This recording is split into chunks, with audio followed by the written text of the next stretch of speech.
రాష్ట్రంలో మరోసారి ఆర్టీసీలో సమ్మె సైరన్ మోగనుంది.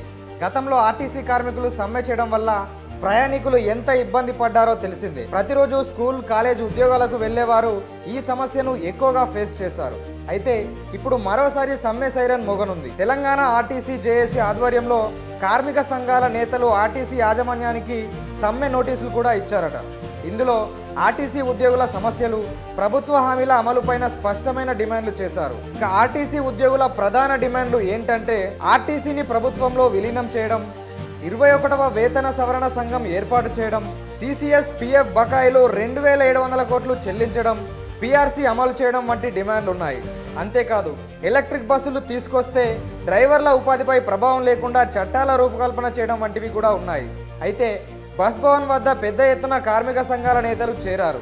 దీంతో ఈ ప్రాంతం మొత్తం హైటెన్షన్ వాతావరణం నెలకొంది. ప్రస్తుతం ఆర్టీసీ ఎండీ సజ్జనార్ సెలవులో ఉన్నారు. దీంతో కార్మిక సంఘాలు ఈడీ మునిశేఖర్కు నోటీసులు అందజేశారు. ఈ సమ్మె నోటీసులు అందుకున్న తర్వాత ప్రభుత్వం 2 రోజుల్లోనే స్పందించే అవకాశం ఉందని అంచనా వేస్తున్నారు. అయితే కొందరిలో ప్రభుత్వం స్పందించకపోవచ్చనే అనుమానాలు కూడా ఉన్నాయట. అంటే ప్రభుత్వం స్పందించకపోతే సమ్మె తప్పదని హెచ్చరించింది జేఏసీ. ఇక ఈ విషయం మీద కార్మికులంతా సమ్మెకు సంఘీభావం తెలుపుతారా లేదా అనే విషయం మీద ఉత్కంఠ నెలకొంది. ఇదిలా ఉంటే ఎలక్ట్రిక్ బస్సుల ఆవిర్భావంతో డ్రైవర్ల ఉపాధి కోల్పోయే పరిస్థితి ఉందని ఆందోళన వ్యక్తం చేస్తున్నారు ఆర్టీసీ ఉద్యోగులు. ప్రభుత్వ ఆధ్వర్యంలో కొత్త బస్సులను కొనుగోలు చేయాలని, ఉన్న డ్రైవర్లను కొనసాగించాలనే డిమాండ్ను కూడా కార్మికులు ప్రభుత్వం ముందు ఉంచారు. ఆర్టీసీ జేఏసీ యాజమాన్యానికి తమ డిమాండ్లు వివరించేలా స్పష్టమైన నోటీస్ కూడా ఇచ్చారు. సమ్మె చేసే ఆలోచనలో ఉన్న కార్మిక సంఘాల నేతలు సమస్యల పరిష్కారం కోసం ప్రభుత్వంపై ఒత్తిడి పెంచుతున్నారు.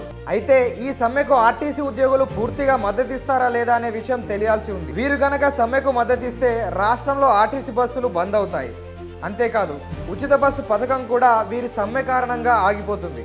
ఇక ఈ సమ్మె కారణంగా మహిళలకు ఉచిత బస్సు ప్రయాణం కూడా రద్దయ్యే అవకాశం ఉందని అనేక వార్తలైతే వస్తున్నాయి.